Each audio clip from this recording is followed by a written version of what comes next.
So now that it is officially Tuesday at 2, we're going to go ahead and get started. I am Antoinette LaGrossa. I am your host for Tuesdays at 2, and we are going to be taking a look at the personal lesson plan builder. Personalized learning is one of the many powerful features of a Montessori education, and ShillerLearning makes this easier than it's ever been before. So let's go ahead and dive right in. Okay, so we have personalized learning for math, pre-K through algebra, as well as language arts, pre-K through 4th grades. And we do have a lot of students who will use this, older students, who will use it to fill gaps from earlier on in the foundation. So if you have a student who is older than those age groups, you can still use this to fill gaps. But either, if you're using it with someone within that age range or older, this is a feature that you are going to love. So first, we have comprehensive diagnostic review tests that function as a perfect placement tool.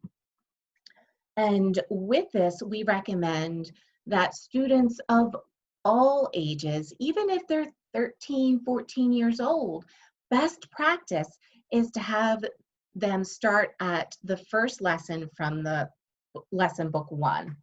Now, in math, there's 4 review tests in each of the books.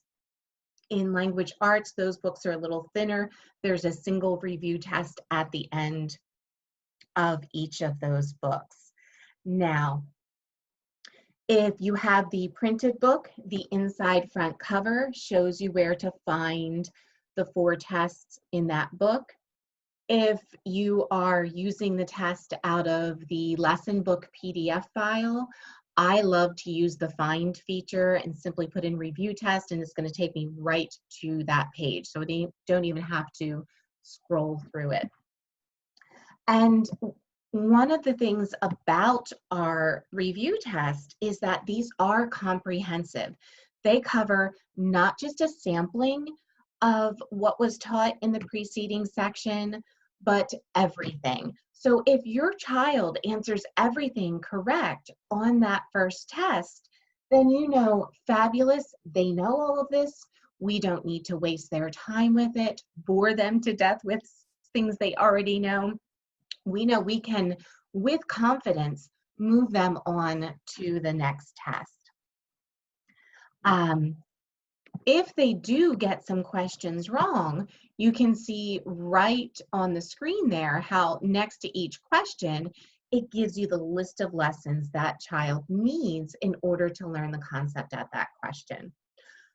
Now, if you're using the test as a placement tool to try to figure out which kit to purchase and you don't have the materials, it's really easy to improvise for these.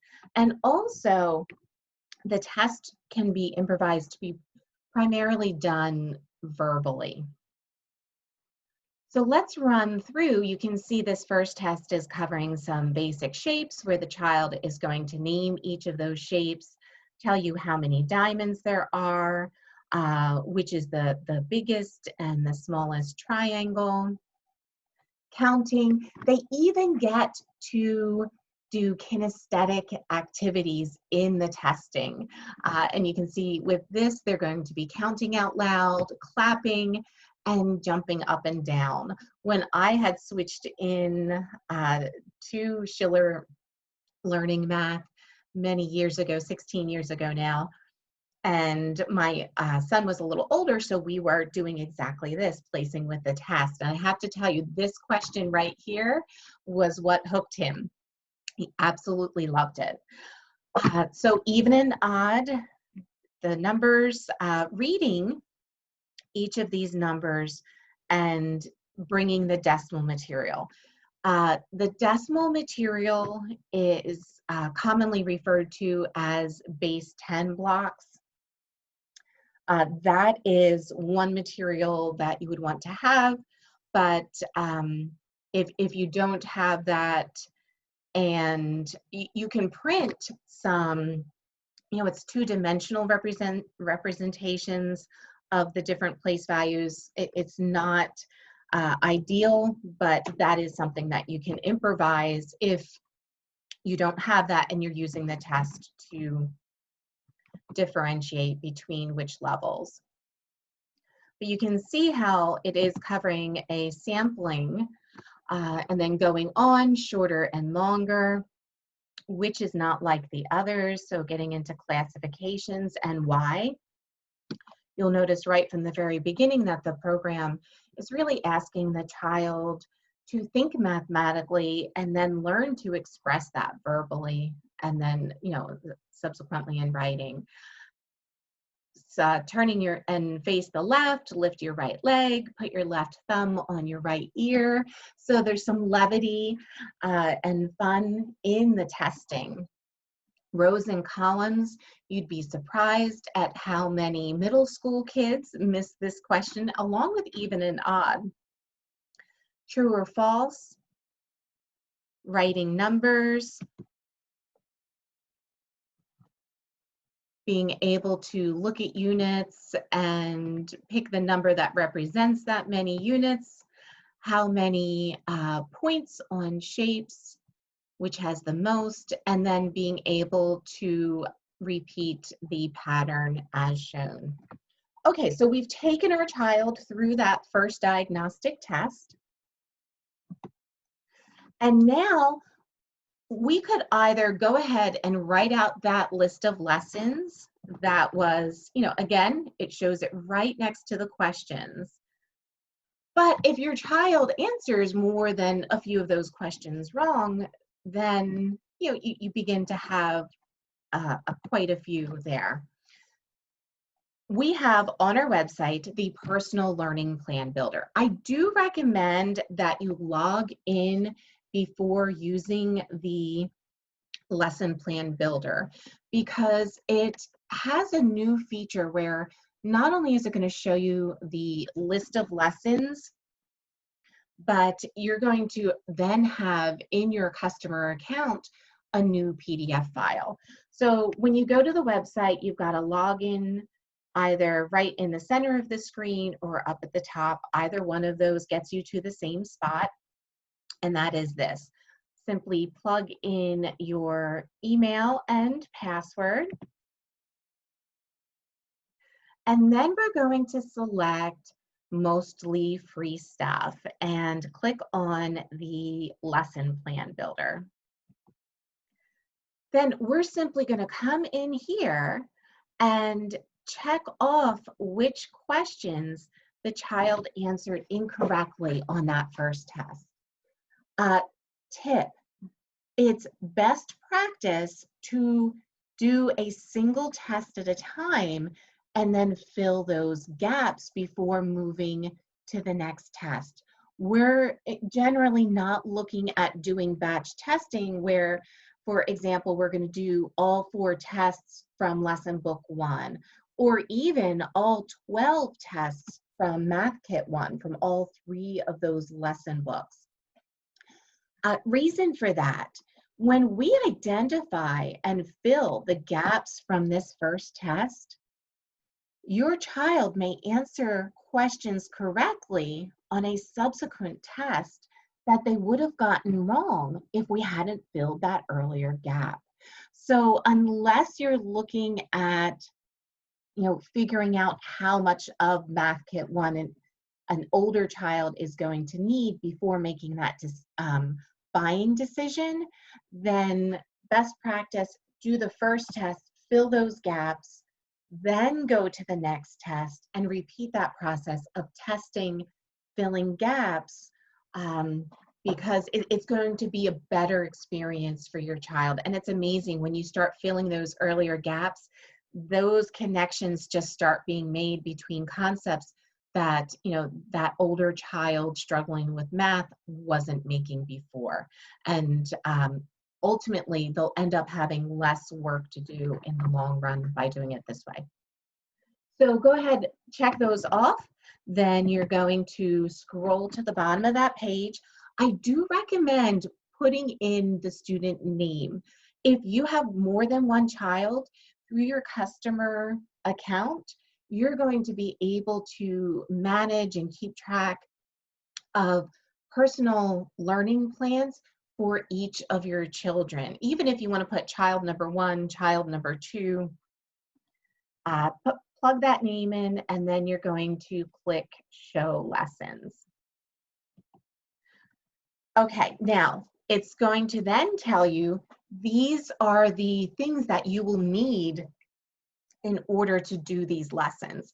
If you already have the math kit, then you don't even need to read through any of this. If you're trying to make that purchasing decision between kits, then this is information you're going to want to look at.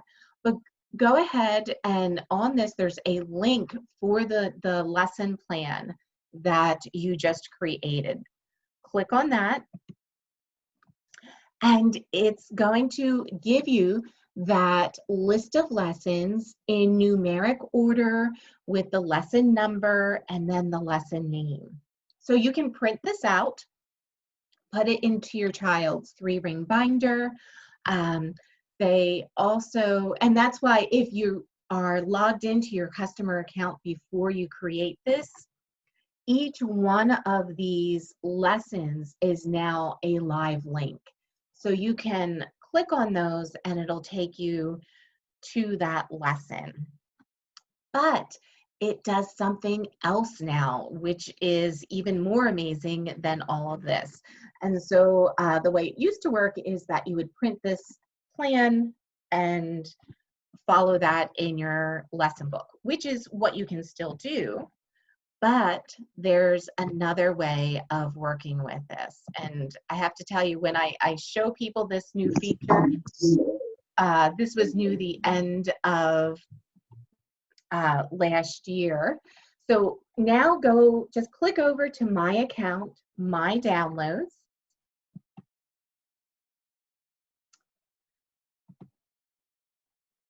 It's going to take you into the customer resources and downloads. If you have not logged into that yet, check that out. Up in the top, there's a whole host of bonus math and language arts, crafts, and games. That's content that wasn't included in any of your kits. So that's something fun to check out. But scroll down just a little bit further to educator helpers. And you'll see this link here for See Your Existing Personal Lesson Plans. You can also access the lesson plan builder through your customer account with that link just to the left of that. So click on See Your Existing Personal Lesson Plans. And here is one that I had done some time ago in testing this. And you'll see for this learning plan, it gives me the list of lessons that were based on the random questions I had checked off.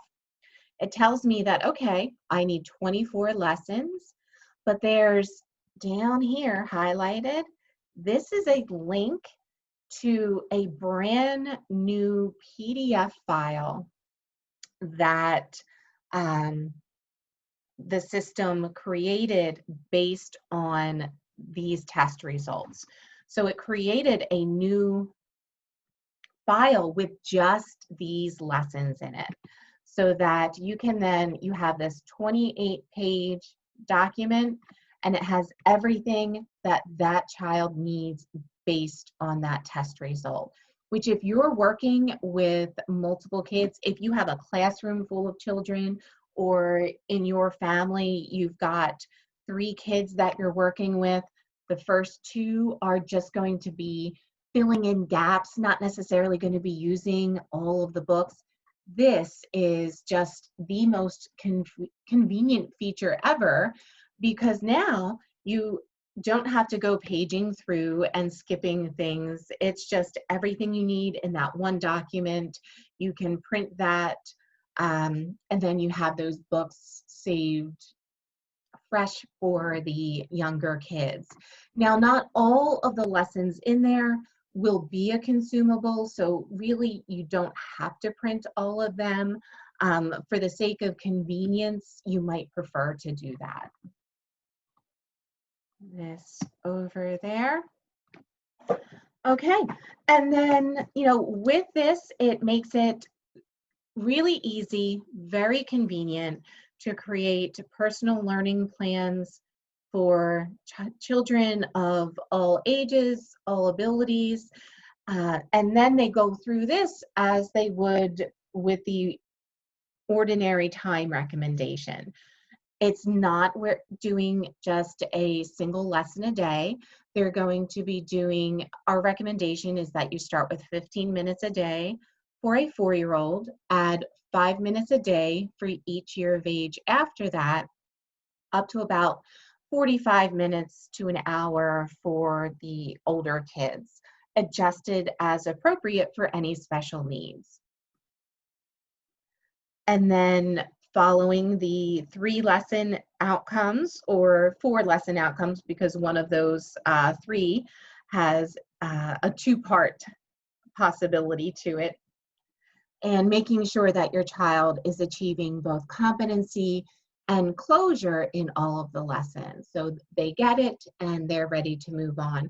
We've got webinars and Tuesdays at 2 about the competency and closure. So there's more explanation on that if you would like to explore that further. There's a document on that in your customer downloads also, and there was a letter in your lesson book box. Okay, and that brings us to the end of creating your personal lesson plans. It really is that easy.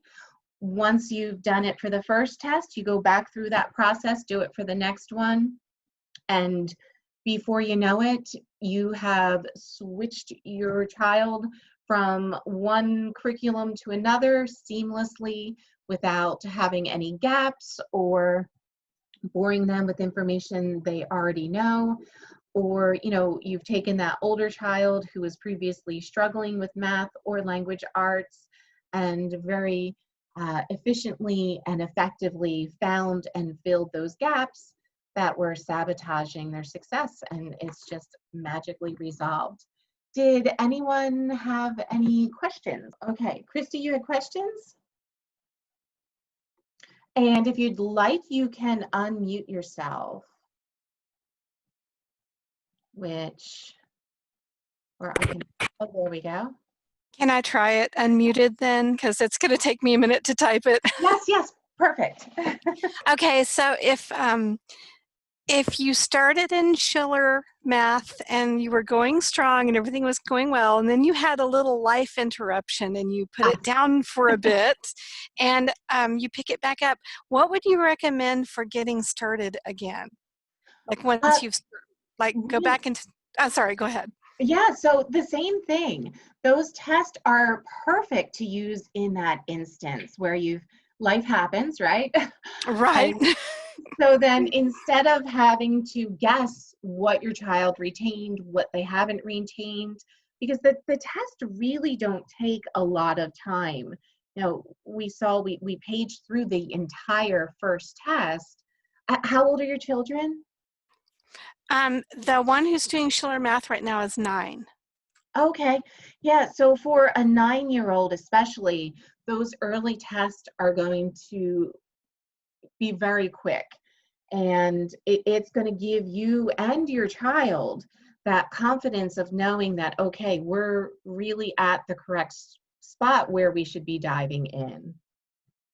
Okay, thank you. That's really helpful, so I appreciate it. Oh, you're welcome. And then too, with the 9-year-old, if you're going to be using it with a younger child, then being able to have that personalized PDF file so that you can very conveniently just print that new PDF. That means anything that your 9-year-old had already done and written in the book for, you've now got new pages for that. If they haven't, oh, I hadn't even. Yeah, I hadn't even Yeah. thought about that. That's going to be terrific. Yeah, it's such a convenient feature. So thank you to Larry Schiller. This was genius. That's when I show people this, they're just like, the look on their face is like, this is so incredible. So thank you oh, and I see Larry is on in the meeting. So hi, Larry. I had not seen you there. Let's see. Would you like to say hello to everyone? I think you can unmute yourself and I can unmute you. Hey, Antoinette, and hi everyone. Thanks for joining us. I really enjoyed these sessions that Antoinette puts together for our customers and prospects. I often learn a lot from being here as well, so I really appreciate all this work that goes into this, Antoinette. Oh, thank you, Larry. And thank you for creating this new feature. People really do love it. It's so convenient. It's amazing.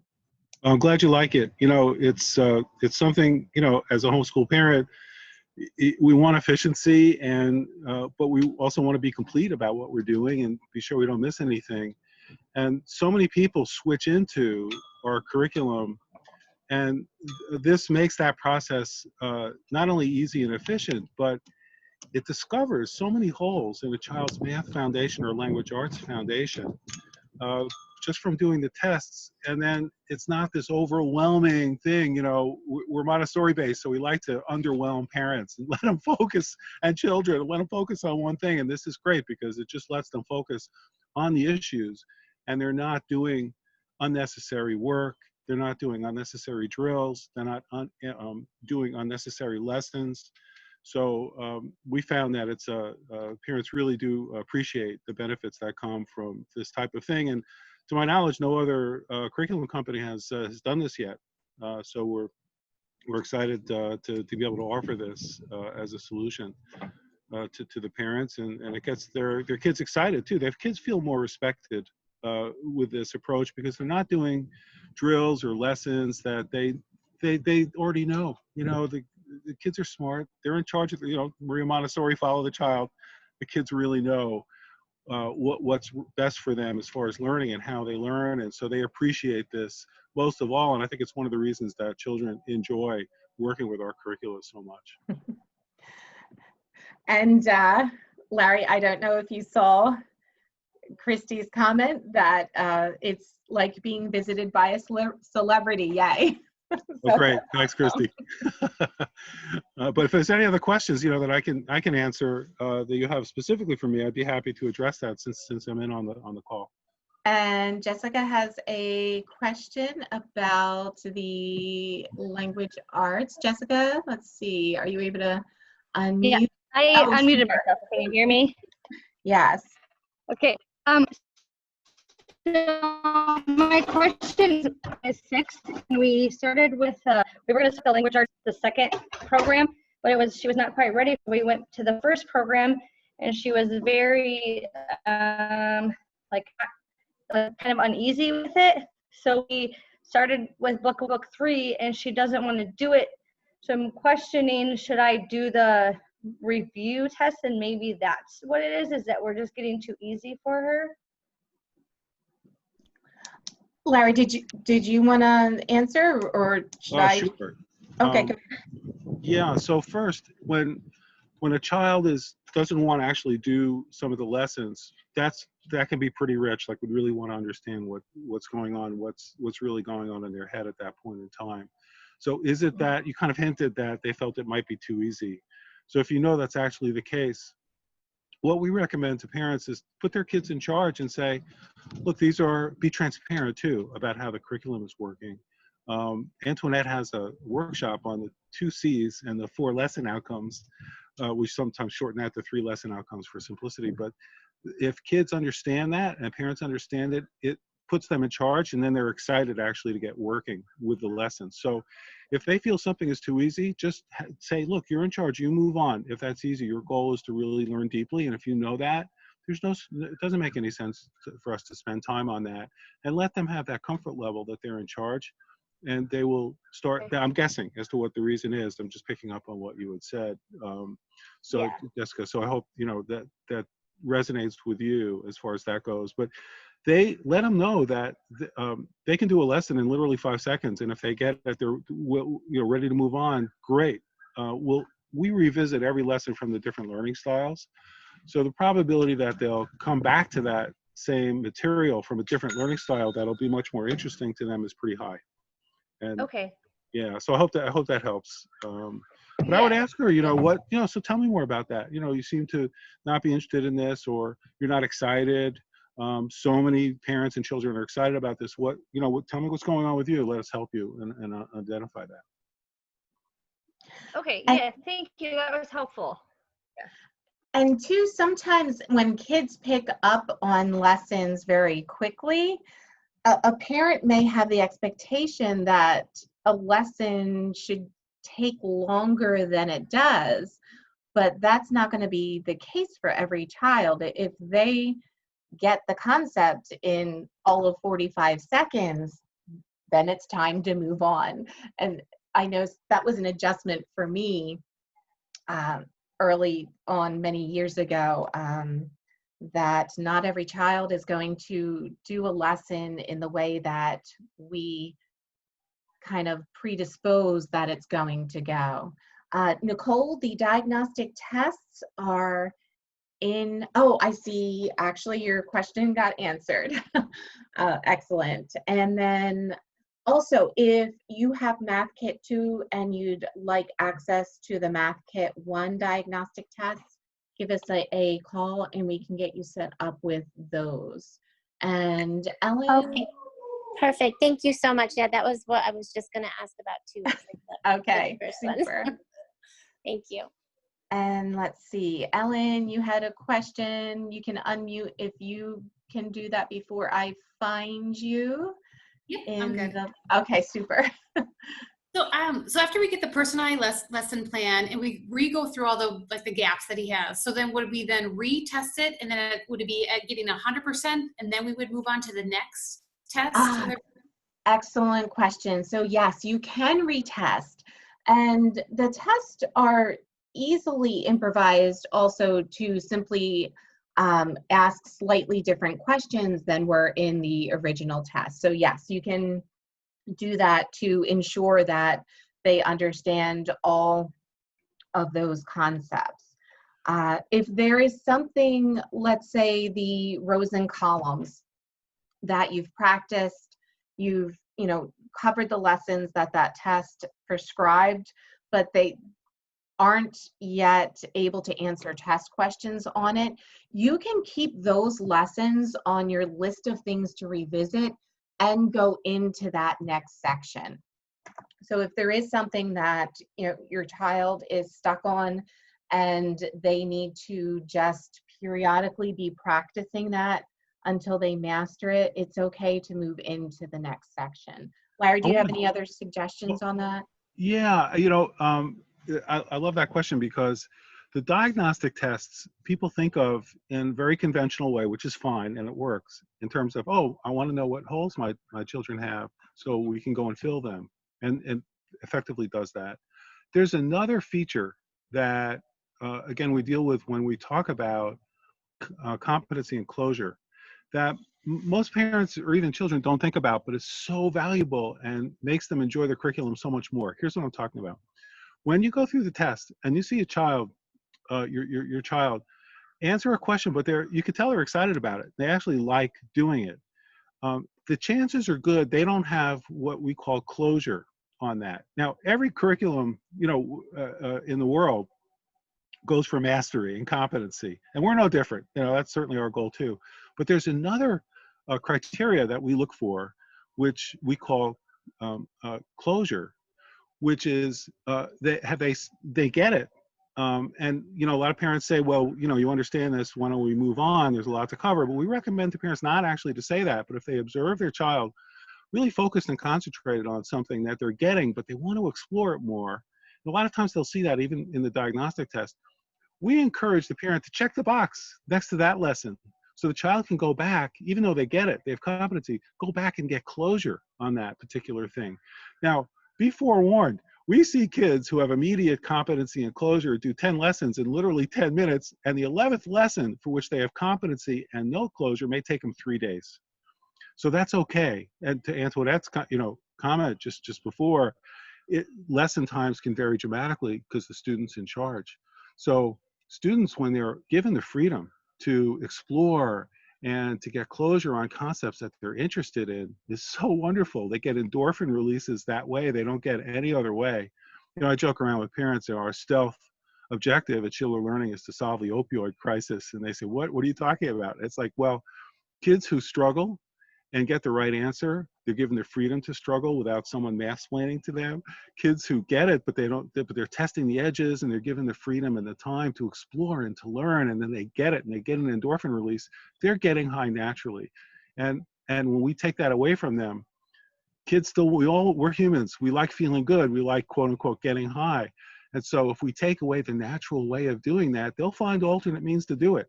So with ShillerLearning, we're fond of saying we give kids the tools and the environment for them to get high naturally, to get that endorphin release from working hard and achieving productive things and really deeply learning stuff. So really glad you asked that question, because it introduces a whole new layer to those diagnostic tests that most people generally aren't aware of unless they put some thought into it or are exposed to this type of concept. So be on the lookout for when your child is really interested in something. Maria Montessori says, never interrupt a focused and concentrated child.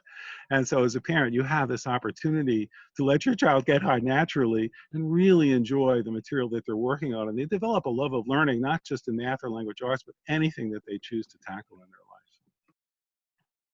their life. Larry, Awesome. Thank you. Thank you for that. And it looks like we have covered all the questions. Great questions, by the way. And thank you for joining us. And we will see you again next week for another Tuesday at 2. Have a great day, everyone. Thanks, Antoinette. Thanks, Amanda. Thanks, Ravi.